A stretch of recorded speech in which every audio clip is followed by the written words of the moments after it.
Now I didn't have a chance to look through the whole lesson book.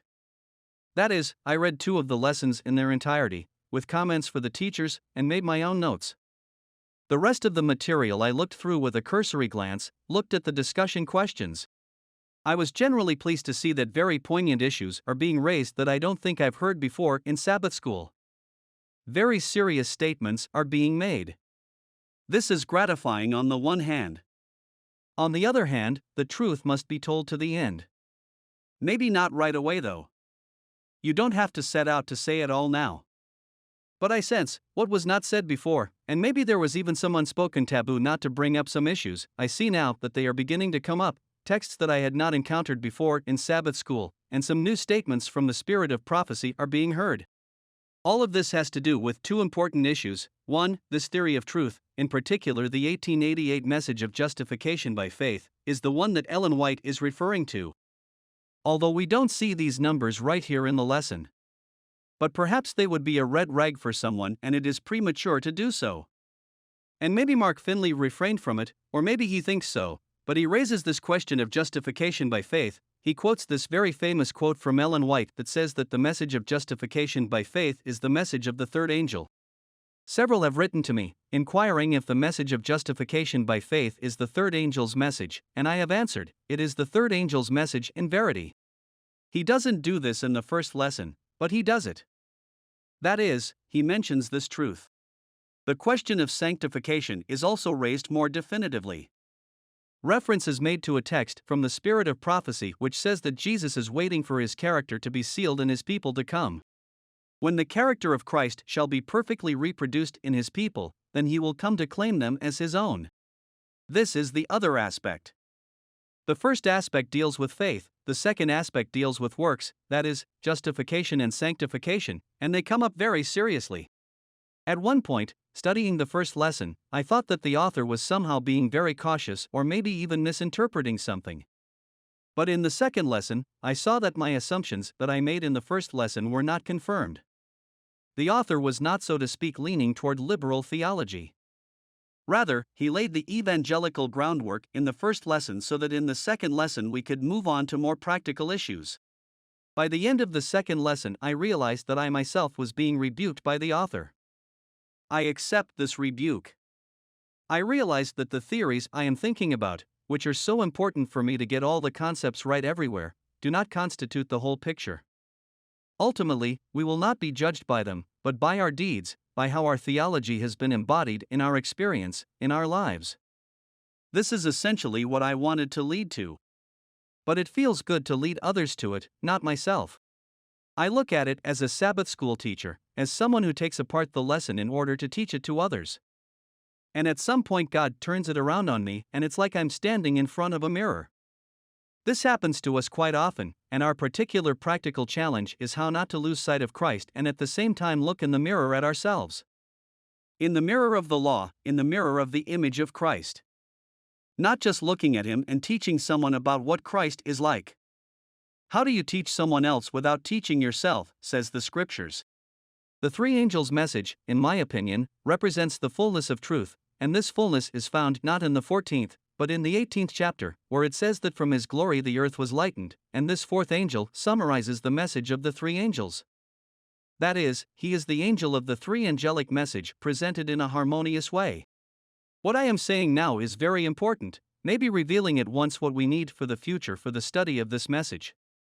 The fact is that the three messages and each of them communicates some new aspect, some new facet of truth.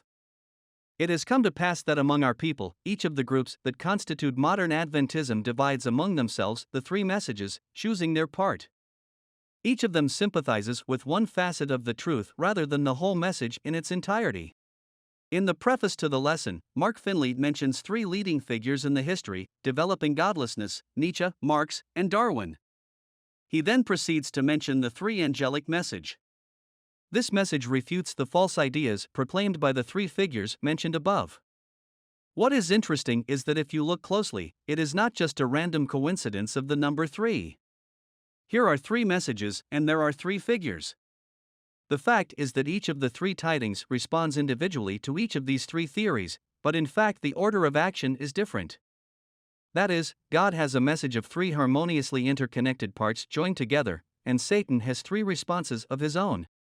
We see representatives of, shall we say, a godless community who come from religious families, but who nevertheless began to defend godlessness. But the problem is not just that delusion exists in the world of godlessness, but that the most sophisticated delusion dwells in a religious environment, and we know that Satan's main deception is not just to deceive anyone, but to seduce precisely the elect. Therefore, when we study the message, we need to pay attention to the details. Such a simple comparison came to me, and it is a simple tool for us, a gauge of the truth of any teaching. At the heart of it is the sanctuary.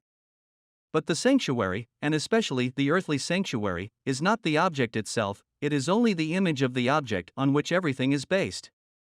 It is a textbook of what the full truth represents. More than 10 years ago, I had an idea. I published a little tableau in an article. The article is called The Prayer of the Holy One. You can read it too. In this table, we see the structure of the sanctuary. At the top are shown the court, the sacred, and the Holy of Holies. I noticed that this idea of a three-step sequence is not only seen in the idea of the sanctuary, but also throughout Scripture. This idea is shown in different images. Here, for example, the green, the ear, and the full grain in the ear. And this is no accident. In this table, the three angelic messages were not yet written in at that time, they came a little later. We see other different images here. Here, for example, in the truth of the sanctuary, the courtyard, the holy place, and the Holy of Holies.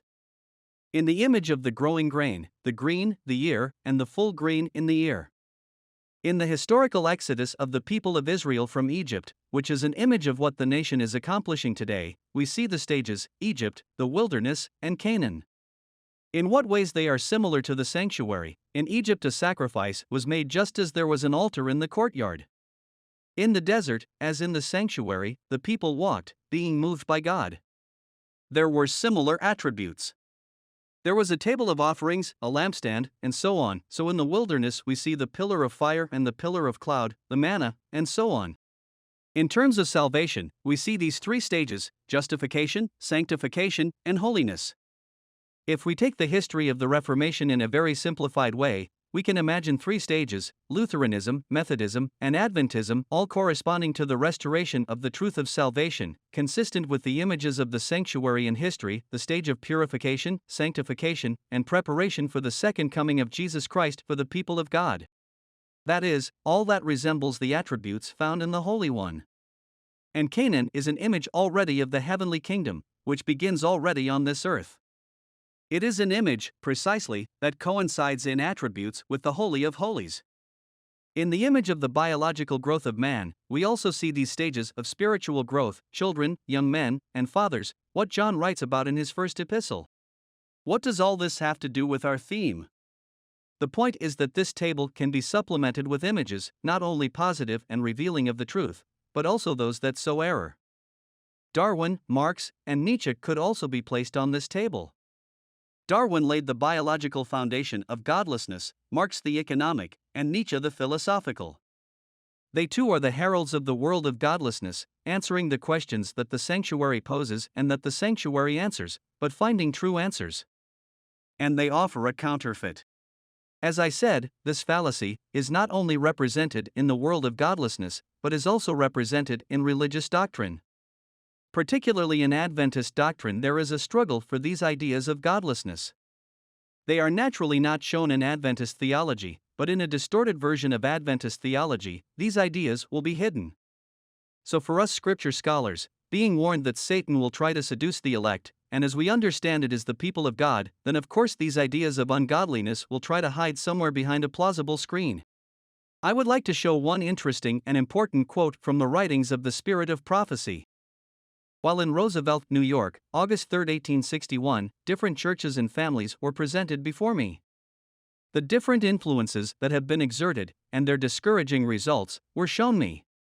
Satan has used as agents individuals professing to believe a part of present truth, while they were warring against a part.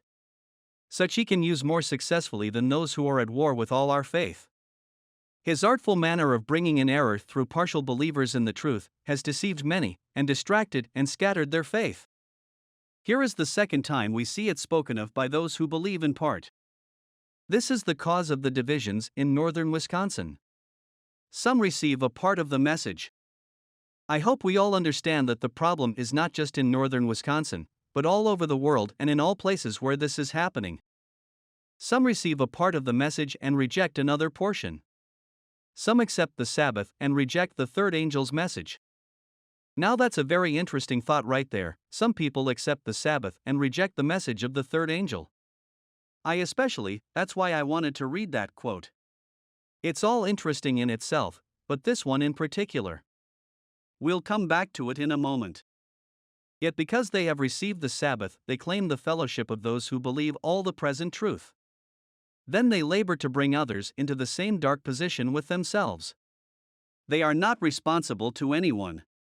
They have an independent faith of their own. Such are allowed to have influence when no place should be given to them, notwithstanding their pretensions to honesty. Well, just a very strong quote as a commentary on what we mentioned today. Satan desires to seduce the elect. So, some people accept the Sabbath and reject the message of the third angel. Let's remember, what does the third angel's message say? It speaks of the drawing of the beast. Often, many of us reduce the drawing of the beast to a question of faithfulness on what day to worship.